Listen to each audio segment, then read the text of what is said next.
2025 সালের মধ্যেই ভোটের দাবিতে বিএনপির সাথে সমমনা দলগুলোও একমত বলে জানিয়েছেন দলটির স্থায়ী কমিটির সদস্য নজরুল ইসলাম খান। ভোটের দাবি সরকার প্রত্যাখ্যান করলে আন্দোলনের চিন্তা করবে বিএনপি।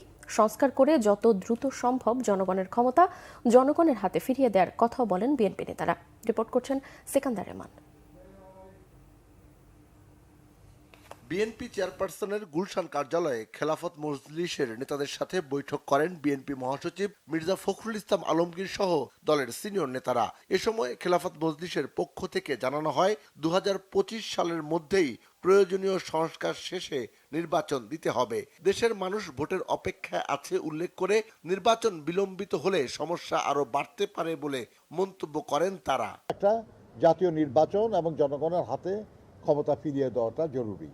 এর জন্য যেসব সংস্কার প্রয়োজন গুরুত্বপূর্ণ, এই সংস্কারগুলি তো আমরাও চাচ্ছি এবং সেটা যত দ্রুত সম্ভব।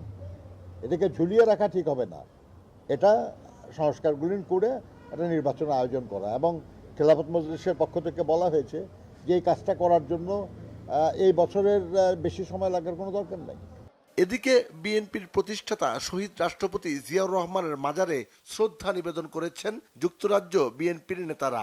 দলের স্থায়ী কমিটির সদস্য ডক্টর আব্দুল মঈন খান বলেন, আওয়ামী লীগ কখনোই স্বাধীনতার সপক্ষের শক্তি ছিল না। আওয়ামী লীগ সরকার বাংলাদেশে বাকশাল 2 কায়েম করেছে, কাজেই তারা নির্বাচন আগামীতে করবে কি করবে না সেটা তো প্রশ্ন নয়। প্রশ্ন হচ্ছে আগে আওয়ামী লীগ সত্যিকার অর্থে তারা গণতন্ত্রে বিশ্বাস করে কিনা তার পরীক্ষা আগে আজকে বাংলাদেশে 18 কোটি মানুষ। ছাত্র জনতার আন্দোলনে আবারও প্রমাণিত হয়েছে ফ্যাসিবাদ টেকে না। বিএনপি নেতারা আরো বলেন, বর্তমান সরকারের গুরু দায়িত্ব হলো গণতন্ত্র ফিরিয়ে দেয়া। সিকান্দার রহমান, বাংলা ভিশন, ঢাকা।